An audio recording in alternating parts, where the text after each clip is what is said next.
ಜೋಳದ ಚಿಗುರು ಸಿಪ್ಪೆ ಸೇವಿಸಿ 50ಕ್ಕೂ ಹೆಚ್ಚು ಕುರಿಗಳು ಸಾವು.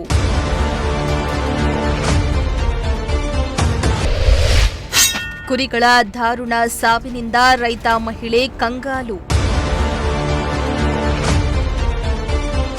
ತುಮಕೂರು ಜಿಲ್ಲೆ ಪಾವಗಡ ತಾಲೂಕಿನ ಪೆನ್ನೋಬನ ಗ್ರಾಮದಲ್ಲಿ ಜೋಳದ ಸಿಪ್ಪೆ ಸೇವಿಸಿ ಸುಮಾರು 50 ಕುರಿಗಳು ದಾರುಣವಾಗಿ ಸಾವನ್ನಪ್ಪಿದ್ದು ರೈತ ಮಹಿಳೆ ಕಂಗಾಲಾಗಿದ್ದಾಳೆ. ಪೆನ್ನೋಬನಹಳ್ಳಿ ಗ್ರಾಮದ ಜಂಪಕ್ಕ ಎಂಬುವವರಿಗೆ ಸೇರಿದ 200ಕ್ಕೂ ಹೆಚ್ಚು ಕುರಿಗಳ ಹಿಂಡುಗಳಿದ್ದು ಜೋಳದ ಸಿಪ್ಪೆಯನ್ನ ಸೇವಿಸಿವೆ.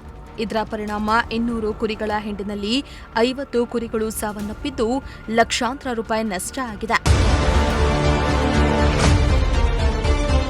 ಇನ್ನು ಪ್ರತಿದಿನದಂತೆ ಮೊನ್ನೆ ಕುರಿಗಳನ್ನ ಮೇವಿಗಾಗಿ ಹೊಲದತ್ತ ಕರೆದೊಯ್ಯಲಾಗಿತ್ತು. ಹುಲ್ಲನ್ನ ಮೇಯ್ತಾ ಇದ್ದ ಕುರಿಗಳು ಏಕಾಏಕಿ ಕುಸಿದು ಬಿದ್ದು ಕೆಲವೇ ಕ್ಷಣಗಳಲ್ಲಿ 50ಕ್ಕೂ ಹೆಚ್ಚು ಕುರಿಗಳು ಸಾವನ್ನಪ್ಪಿವೆ.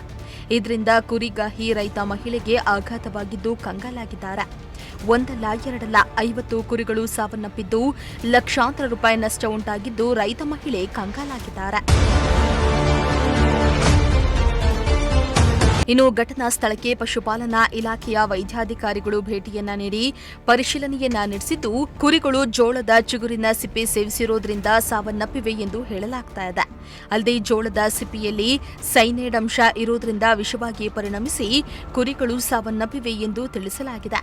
ಅಲ್ಲದೆ ಕುರಿಗಳ ಮಾದರಿ ಸ್ಯಾಂಪಲ್ಗಳನ್ನು ಟೆಸ್ಟಿಂಗ್ಗೆ ಕಳಿಸಲಾಗಿದ್ದು ವರದಿ ಬಳಿಕ ಕುರಿಗಳ ಸಾವಿಗೆ ನಿಖರ ಕಾರಣ ತಿಳಿದುಬರಲಿದೆ. ಕುಟುಂಬಕ್ಕೆ ಆಧಾರವಾಗಿದ್ದ ಕುರಿಗಳ ಸಾವಿಗೆ ಕುಟುಂಬ ಕಂಗಾಲಾಗಿದ್ದು ಪರಿಹಾರಕ್ಕೆ ಗ್ರಾಮಸ್ಥರು ಆಗ್ರಹಿಸುತ್ತಿದ್ದಾರೆ. ಇಮ್ರಾನುಲ್ಲಾ, ಪ್ರಜಾಶಕ್ತಿ ಟಿವಿ, ಪಾವಗಡ.